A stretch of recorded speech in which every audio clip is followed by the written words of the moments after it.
Good morning. I am delighted to be here and to be emceeing this first panel session of CIMVHR 2023.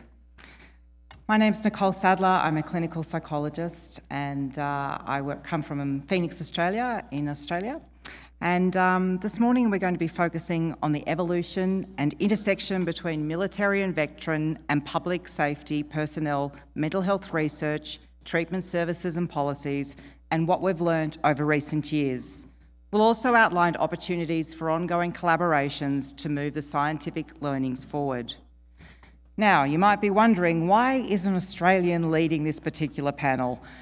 It's a great question, but hopefully, as I'm going to convince you, this is a conversation that's not only relevant to Canada, but it's also relevant to other nations, including Australia. In fact, as Rakesh has already mentioned, Canada and Australia have a long history of collaboration and information sharing in military and veteran mental health, and more recently in terms of public safety personnel and emergency service workers, as we refer to them in Australia. It's also an area of deep professional and personal interest to me. I've spent my entire career working in these sectors, including serving as a psychologist in the full-time army for over 20 years, and I now have the great privilege of being the director of the Centre of Excellence in Victoria in emergency worker mental health. We know that there are important differences between military and veterans in the PSP sectors, and their unique tasks and cultural aspects cannot be ignored, and we must continue to address them in our work. But as we will discuss, there are many more similarities than differences when compared to the general population.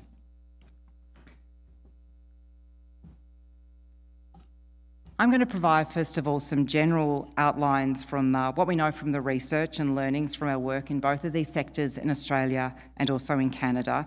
And then I'm going to invite the other panel members to provide their own perspectives. And as you will see, this is a pretty impressive bunch of people, and they bring some unique perspectives and great experience to this particular conversation. And our goals of this session are to review what we've learnt on the journey of collaboration between these sectors, and to propose, where do we go from here? What should the future of this collaboration look like? So firstly, what do we know about these sectors? Certainly across these sectors and two nations, there are a lot of similarities, as well as some important points of differences.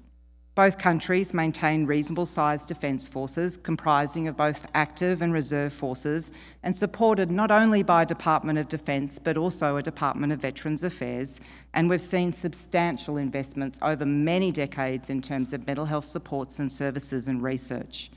There are, of course, also considerable cohorts of veterans. Arguably, we see a lot more variety when we compare our respective approaches to public safety and emergency management. Both countries, again, maintain large full-time and volunteer workforces. In Canada, these roles fall under the umbrella term of PSP, while in Australia, police, emergency services and national security agencies are generally referred to and managed quite separately. In both nations, support for these workforces tend to be provided more at your provincial or state or territory level, with less coordination or funding being provided at federal government levels. In Canada, the national level coordination efforts have been increasing through the establishment of the Canadian Institute for Public Safety Research and Treatment, CIPSR, and the Public Safety Steering Committee. In Australia, some work is now coordinated through our Department of Home Affairs, and we've seen increasing investment in terms of national research and mental health support programs. Notably, neither countries have a centralised support system for PSP or emergency service worker veterans. And overall, we've seen much less investment in research or coordinated mental health supports for these populations than we see for military veterans, although this is slowly changing. Certainly across these populations, we see some really strong common themes. This knowledge comes from the research evidence, such as surveys and prevalence studies, from our clinical observations, as well as government investigations and inquiries, a couple of which you've got examples of here. While much more is known about the military and veteran populations, research findings are catching up in terms of PSP and emergency service sectors. Now, more detail will be provided by my other panel members, but a few points worth noting are that they generally have robust recruitment and selection systems, especially for full-time uniformed personnel. And more recently, we've seen targeted efforts to try to increase the diversity across all of these populations. They tend to have strong cultures and pride in their service. Most members talk about their work being professionally and personally rewarding. They say that they are resilient. The strong cultures, alignment of values and pride in their service can generate strong protective factors in terms of psychosocial health, but can also, of course, generate some risk factors. For example, stoicism and reluctance to seek help when people are struggling. They report frequent and numerous potentially psychologically traumatic event exposures, direct, vicarious and cumulative, which occur in the context of other organisational and occupational stresses and, of course, their personal life stresses. Increasingly, the impact of moral injuries or stresses are also being explored for these populations. The elevated risk of occupational mental health and physical morbidities is, of course, well established. There is also now strong evidence of escalating concerns of psychological, physical and social health following transition out of the military, including higher rates of suicidality and completed suicides. And we're starting to see similar patterns in the research of PSP and emergency service workers as they are transitioning out of these roles. There have been considerable efforts to provide specialised support programs, and there are excellent programs which are available, but we still see underutilisation of these services, with stigmas and barriers to help seeking. There are strong themes of not wanting to let your team down, of self-stigma, and not wanting to have a negative impact upon their career. We know that families, significant others and peers have really important roles in terms of providing informal support and in facilitating help seeking. We also know that there are mental health and social impacts for family members and that these require specific dedicated attention and resourcing. We see evidence of better outcomes from tailored, culturally competent treatment programs, which means that they're being delivered by people who have the right understanding and know how to relate to and work with these populations. Finally, addressing complex issues requires integrated service systems and policies. We can't just address these within the individual organisations, but rather we need to consider the entire systems of support, including the government agencies, compensation systems, broader health systems and other support services for members and their families, and ensuring that there is an appropriate level of integration and coordination and policy direction. And finally, this slide highlights the chronology of landmark developmental activities which have occurred since 2016. These clearly demonstrate that collaboration is a government priority for Canada, including the roundtable discussions, the establishment of CIPSTA, with direction that CIMVHR and CIPSTA work closely together to advance research and the care of military veterans in the PSP, as well as the passing of the PTSD Act. Concurrently, there have been similar activities in Australia, highlighting the need to better meet the needs of emergency service workers and the opportunities there are to work with the military sectors so that we can learn from each other and advance our knowledge.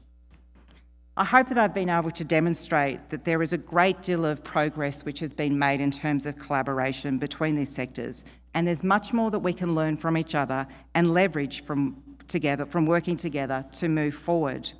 I'm now going to invite my panel member colleagues to help to look through some of the issues to do with this important topic. And first of all, I'd like to invite Brent McIntyre to speak to us.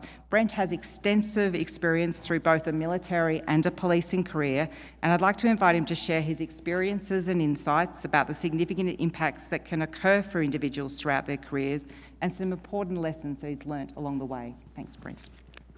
Good morning, everybody. My name is Brent McIntyre. Today I'm going to share with you an event that changed my life that happened in 2020. I am a 22-year veteran of policing in Ontario, a sergeant, a frontline leader, and I was chosen to develop and implement the inaugural peer support program for the Ottawa Police Service. This program would transform the organization's response to member and the mental health supports that we provided.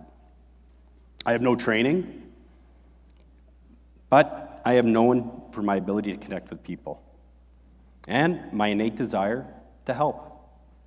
I eventually become a self-proclaimed subject matter expert, somebody who knows the language, I know the program, and I walk the walk. In the spring of 2020, I am notified of a member who I will call Dave.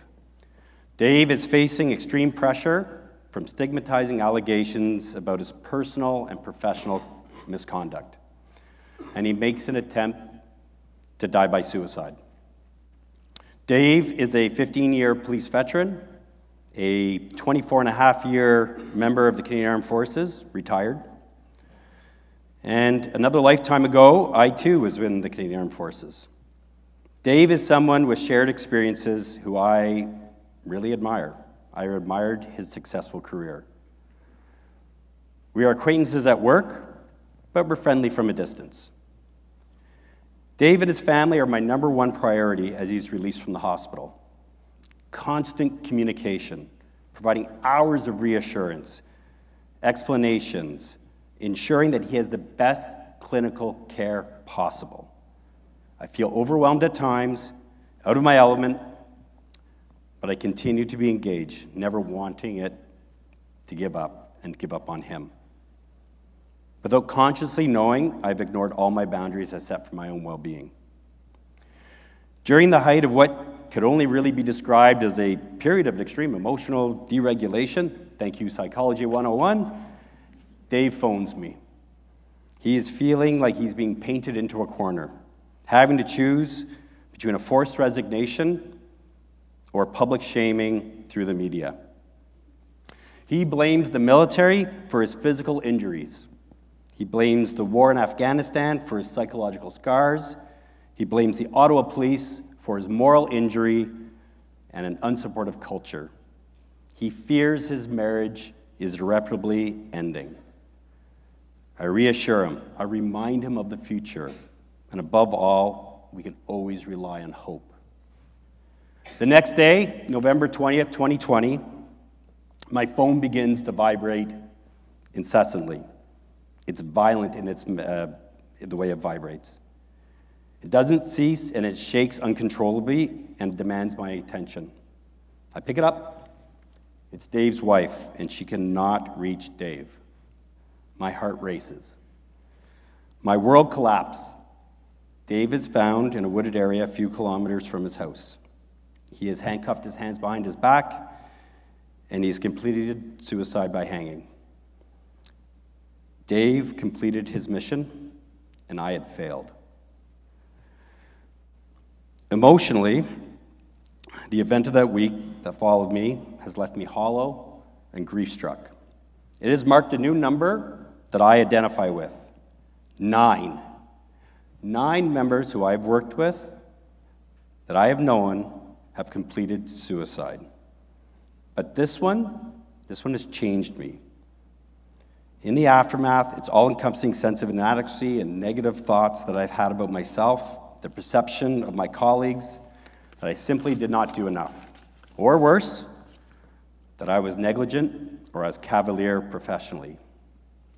I was left to question my actions, my beliefs, my motivations, my own identity.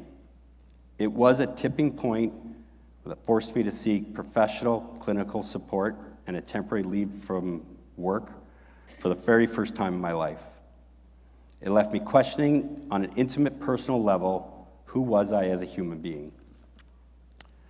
My best friend recently had me do a values exercise to assist me in that introspective, self-crucifying, life-dissecting, meaning-of-life moment.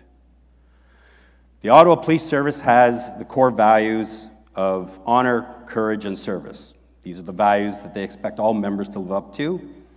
But what were my core values? My 900 friends, I will let you into my world. My top values are kindness, industry or hard work, and supportiveness. This exercise, along with my professional help, allowed me to recognize the following truths about culture and identity of a police officer, which I'll share with you. One, it can be all-encompassing and define who you are to the world, your family, and yourself. If taken from you, it can leave you with a sense of devastation. You can be aimlessly wandering out there. Two, shame is one of the most powerful emotions that can affect anyone. It can leave you feeling valueless and alone. And three, core values, when they are transgressed, can play havoc on your sense of self. As I made these discoveries, I personally found solace and comfort in a couple of key areas, which I will share.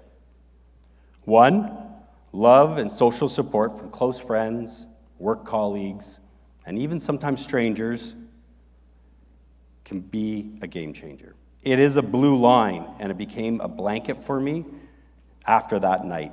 For that, I am indebted for their kindness. Two, organizational care, compassion, support is instrumental in fostering notions that are paramount to a successful return to work. The ability to take a knee and to come back operationally without ramification was key. Three, clinical support. Easy access can be the game changer. I met with a psychologist who was socialized and experienced with first responders. I met with them inside my place of work. My friends usually saw me before I met with them and saw me afterwards. I had benefits that covered these sessions, and I never worried that work was going to challenge any potential diagnosis. Some of the best advice I received is self-compassion and forgiveness. I am ultimately here to spread the word that there is life from trauma. Not all life is life-limiting, not all trauma is, and nor is it insurmountable and doesn't always need a formal diagnosis. However, all trauma requires care and support for recovery. Compassion for oneself and by one's organization can make the difference for members on a road to recovery. Thank you.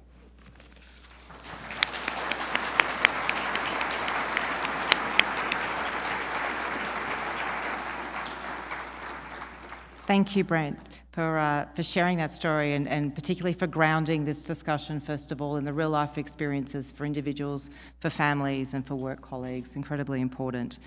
I'd now like to invite Alex Heber to speak to us. Alex has a very impressive psychiatry career in supporting both of these sectors, and I'd like to invite her to highlight some of the issues that impact engagement in clinical services, as well as treatment outcomes. Thanks, Alex.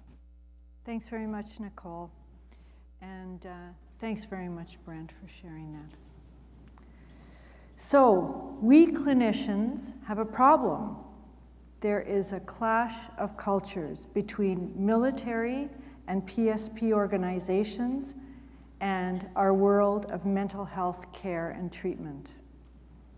Paramilitary organizations, which is how I'm going to refer collectively to PSP and military for the rest of my little talk. Paramilitary organizations hold shared values of, and a number of them Brent talked about, honor, courage, loyalty, stoicism, commitment to serve, obedience to a chain of command, and the sacrificing of personal needs for the greater good. There is usually a strong sense of camaraderie in these organizations, which is necessary to perform many of their life-saving and at times dangerous roles.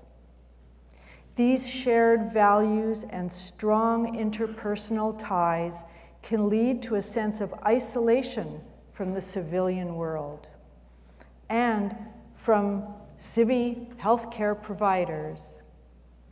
And their values often clash with the values of our mental health services and systems. For example, paramilitary cultures are strength-based. Our mental health treatment culture tends to be illness and injury-focused. Paramilitary cultures value emotional suppression. Our mental health treatment culture tends to value emotional expression. Paramilitary cultures encourage self-sacrifice. our treatment culture encourages self-care. This dissonance can lead to mistrust by those in paramilitary organizations towards mental health services, which in turn can lead to reluctance and, unfortunately, at times, refusal to enter treatment, and skepticism on the part of paramilitary members about talking to civilian clinicians about their service-related experiences. They may come across to us as being defensive, but that armor of defense is often covering a fear of appearing weak, or more importantly, a fear of being disloyal to their profession and their colleagues. So, how can we be successful in working with members of paramilitary cultures? Number one, we must educate ourselves. This is our responsibility. And we do this by developing cultural competence in their world. Number two, we must check our own countertransference and attitudinal biases towards their profession. For example, think about what the media has taught you about police officers and what they do. Number three, in our therapeutic interactions, we must actively acknowledge the virtues of their profession, and by extension, their personal virtues, such as protection of the public, aiding the vulnerable, helping the sick, and working with difficult-to-serve populations. We must commend them on their willingness to serve others, to serve our communities and our country. Number four, think about your use of language. One suggestion is to look to the language of sports psychology. They do a much better job generally of this than we do in the clinical world. For example, yesterday, one of my colleagues who is here representing the Invictus Games used the phrase, the therapeutic value of positive risk-taking. Isn't that an amazing expression, the therapeutic value of positive risk-taking? This type of talk will resonate with your patients from paramilitary cultures. Number five, understand and acknowledge the importance of leadership. See their leaders as your allies in mental health care. Why do I say this? Because training, preparation, motivation building, discipline, and group cohesion are the responsibility of leaders in these organizations. And as we know, these are all protective factors in reducing the effects of potentially psychologically traumatic events.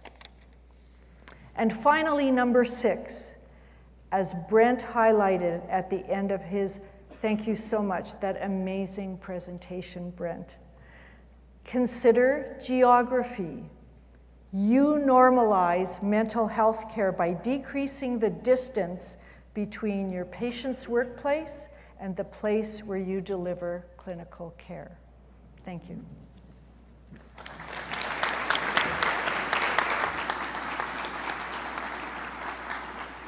Thank you, Alex, and some wonderful practical advice there for clinicians working with these populations. I'd now like to invite Heidi Cram, who has extensive experience in working with families, and I'd like to invite her to highlight some of the considerations in ensuring that we're meeting the unique needs of family members. Thanks, Heidi. It's great to be able to be here to talk about families. And certainly we know that families are serving alongside not just with our military populations, but also with our public safety personnel. And one of the things that we've really tried to develop over the past few years through the process of partnership with CIMVHR and CIPSRT in a very kind of formal way through a partnership development grant process is really to better understand the crosstalk that is possible across the populations. We don't have a lot of family researchers internationally who focus on these occupational groups. And we've really worked hard to try to create a collective of folks who can work in a collaborative way to really be able to understand that there are shared lifestyle dimensions that really do influence heavily families. Certainly, we know there are risks. We also know that there are complex issues related to navigating identities, feeling out of sync with your community, feeling like, as Alex mentioned, the police representation in the media. That's hard on police families. What's happening for police families is very hard.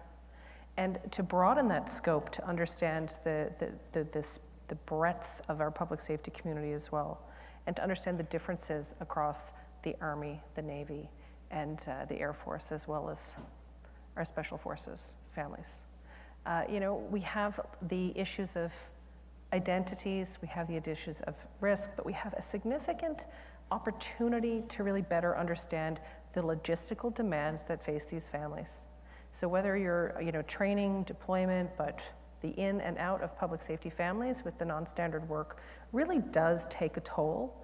And I think that we can go upstream to better create resources to be able to support that. We also know that mobility is a significant factor for RCMP, for lots of provincial police, and certainly we know that the mobility and the cost of living crisis and the impacts on trailing spouses and children whose educational pathways and social networks can get disrupted, these can all take a toll without a drop of risk. So there's so much that we have the opportunity to do collectively.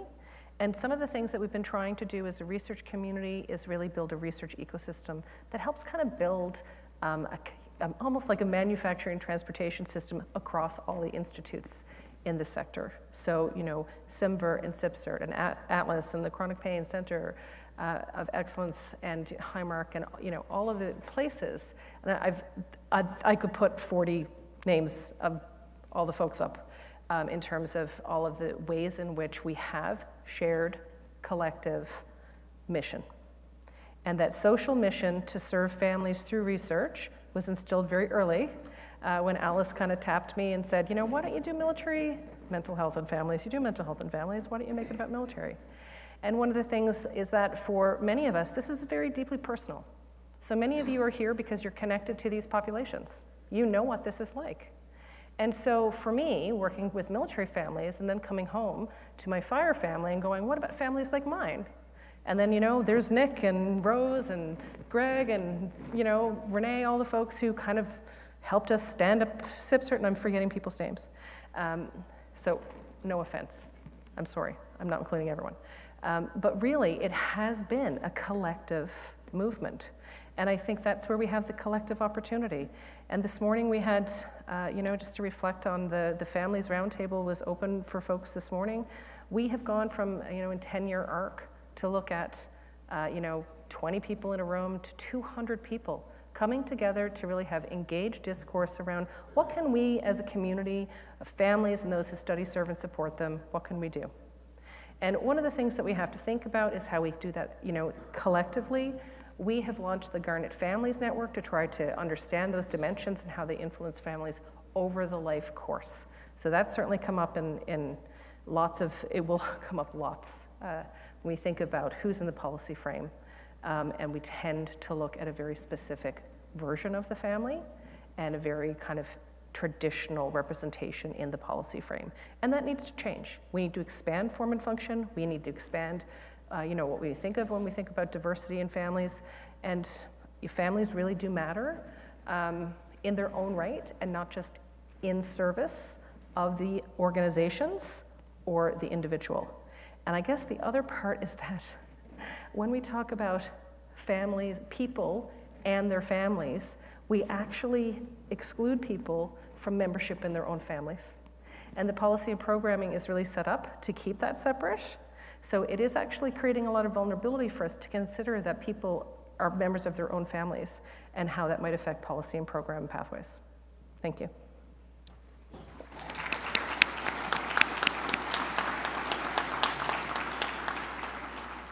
Thank you, Heidi, and it's really great to hear the work that's been progressing in terms of collaboration in this important part of the field. The next panel member that I'd like to invite to speak, Stephanie Priest, has enormous experience in policy work, including in mental health and suicide prevention, and I'd like to invite her to talk about the value of collaboration and some of the important and impactful work which is already underway. Thanks, Stephanie. Bonjour tout le monde et merci Nicole. It's very much a pleasure for me to be here today on the Algonquin and Anishinaabe territory. As Nicole said, my perspective is that of someone working at the federal policy level. Our team at the Public Health Agency of Canada helps to develop and implement frameworks. We convene networks. We mobilize knowledge across different populations, cultures, and sectors. So today, I was thinking I'd share some of my own reflections on how these types of activities can contribute to the implementation of effective programs on the ground, so to speak. And I'll use our experience developing the federal framework on PTSD as an example. So on June 21st, 2018, the Act respecting a federal framework on PTSD became law. Now, why is that so important? Well, first, because it raised the importance of PTSD to a national level and it enshrined it in legislation. It's a law. Second, the Act recognized that some populations are exposed to significantly greater rates of potentially psychologically traumatic events than the general public due to the nature of their work. So this was very encouraging for those working in the field and living with PTSD. But the question remains, how do you take a law and a framework and turn that into action? And why is the Public Health Agency of Canada leading this work when we don't deliver mental health services?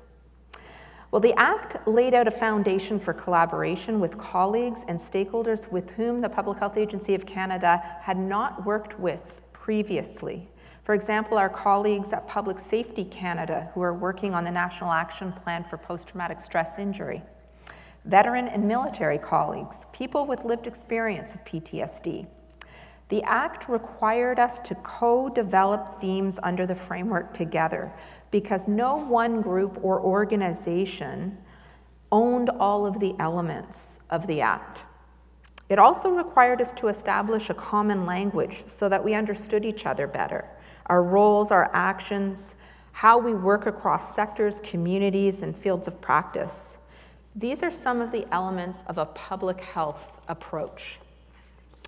Le Cadre fédéral sur le TPST a été publié en février 2020, au début de la pandémie de COVID-19, et a permis de concentrer les actions sur les domaines prioritaires suivants. Premièrement, recueillir des données afin d'améliorer notre compréhension du TSPT. Improve the data. Promouvoir des pratiques fondées sur des données probantes. Promote best practices. Accroître la sensibilisation. Build awareness. Et apprendre les uns des autres en travaillant en collaboration. Appended to the framework is the glossary of terms that was developed through a pan-Canadian collaboration to promote and share a shared understanding of the common terms that are used to describe psychological trauma. And there will be an upcoming release of the third version of the glossary shortly that represents a major milestone in our growing understanding of trauma and its impacts. Much has happened since the release of the framework.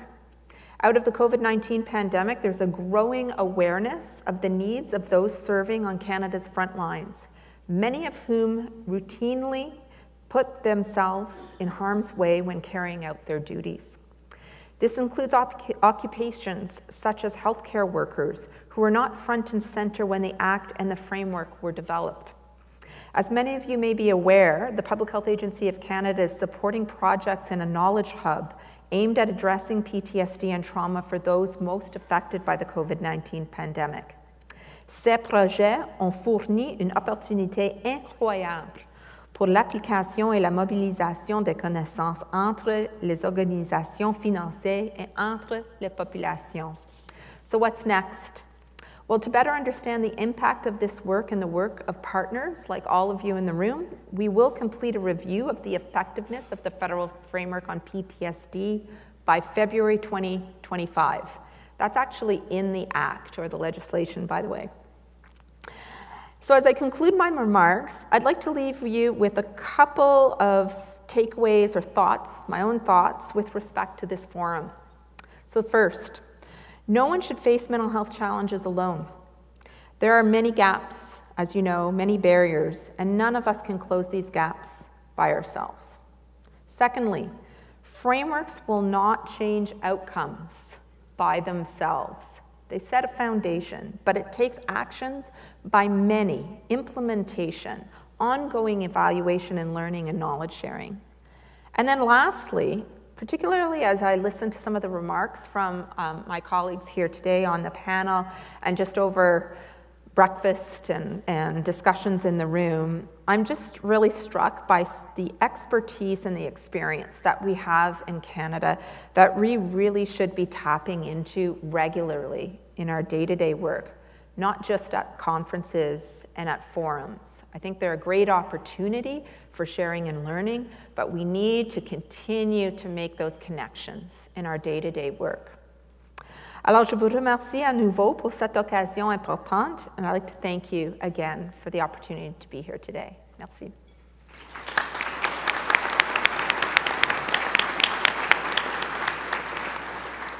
Thank you, Stephanie, and particularly for highlighting it's not just about coming up with legislation and policy, but actually implementing it, which is so important to keep moving this forward.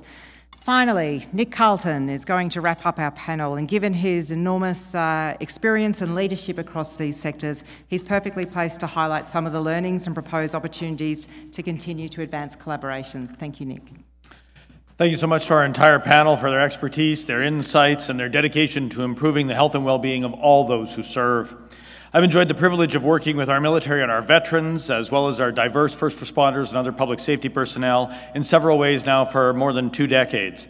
My own clinical training actually included a year working at a VAC-funded operational stress injury clinic with military, veterans, and RCMP, wherein I was inspired by their service, humbled by their perseverance, and I learned foundational tools that have since supported my work with diverse communities all across Canada.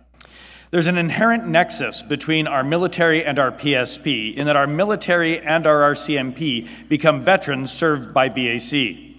There are also many veterans who continue to serve as PSP after releasing from the Canadian Armed Forces. Military and PSP also share many experiences and risks and showcase exceptional resiliency. There are also important differences that need dedicated attention from our researchers, our clinicians, our policymakers, and the public. The shared and unique faces of service and support create the mosaic of professionals to whom we all owe an extraordinary debt as they and their families dedicate their lives to serving and protecting our communities. The world has changed dramatically since COVID, with communication innovations facilitating national and international collaborations, tools we all need to meet the growing contemporary challenges that are facing our military, veterans, and PSP, such as expanding international conflicts, social conflicts, climate change-induced disasters, and associated disaster relief efforts, as well as service scope creep and rapidly growing difficulties with both recruitment and retention across all of these professionals. Our military and our veteran research still eclipses that we have for our PSP, in part because of long-standing stigmas recently challenged at a national level thanks to dedicated leadership by our CIMVHR Public Safety Steering Committee and federal efforts such as the National Action Plan on PTSI and the Federal Framework on PTSD. Fortunately, there are tremendous opportunities that we have to help our PSP by leveraging what we know thanks to our military and our veterans. We can also support inclusive research funding, as well as collaborative efforts such as the Shared Knowledge Research Translation here at CIMVHR Forum and the Integrated CIMVHR and CIPCERT Student and Postdoctoral Engagement Committee. There are also opportunities provided by growing emphasis on equity, diversity, and inclusion among all our military, veterans, and PSP. There are fantastic strengths that are in diversity, which can help all of us to protect and serve each other. But doing so requires concerted, ongoing efforts to meet several challenges, and the gains become the building blocks to a better future for all of us. We still need a more fulsome understanding of the shared and unique experiences of those who serve as military, veterans, or PSP. We need to know better when procedures, practices, and policies work for all or only for some. There are collaborative efforts therein that we can use to effectively and efficiently optimize solutions to improve the well-being of those who serve and of their families. We have large-scale national and international opportunities to facilitate such solutions. For example, the extremely successful evidence-based PSPNet treatment programming, tailored specifically for Canadian public safety personnel, may next be able to help our military and our veterans. And these solutions were made possible by Dr. Heather Hadjistravopoulos, building on successes from Dr. Nick Titov in Australia, who was developing internet-delivered cognitive behavioral therapy for their population. This is just one example of how international research collaborations can be used to develop real-world solutions here at home and across the world. We're also seeing PSP research that can now reciprocally support our military and our veterans, such as the RCMP PTSD study, wherein evidence-based and evidence-informed safeguard tools and emotional skills training have been designed and deployed, and, thanks to CIHR team grants, are being able to be expanded beyond that through the National Action Plan to provide tools and training that are now primed for translation to other PSP, to our military, and to our veterans. The RCMP study is also pushing new boundaries that we may all benefit from, such as innovative biometric monitoring that can help to revolutionize early warning systems for physical and mental health concerns. Importantly, and I think this is very important as we're going through growth and diversity with programming, evidence-informed and evidence-based solutions can work in complementary fashions with each other, providing trusted options that can meet the diverse and dynamic lifetime needs of all those who serve. This year's CIMVHR Forum is going to showcase many research successes while offering terrific opportunities for learning and networking and for coordinating research priorities and efforts, interprofessionally and internationally. Every day we're asking more and more of our military and our public safety personnel and of their families, with every indication that we have many more asks yet to come. I hope the next few days inform, inspire, and invigorate all of us to help fulfill the promises that we've made to each other when the few volunteered to serve the many, to stand on guard, both here at home and abroad.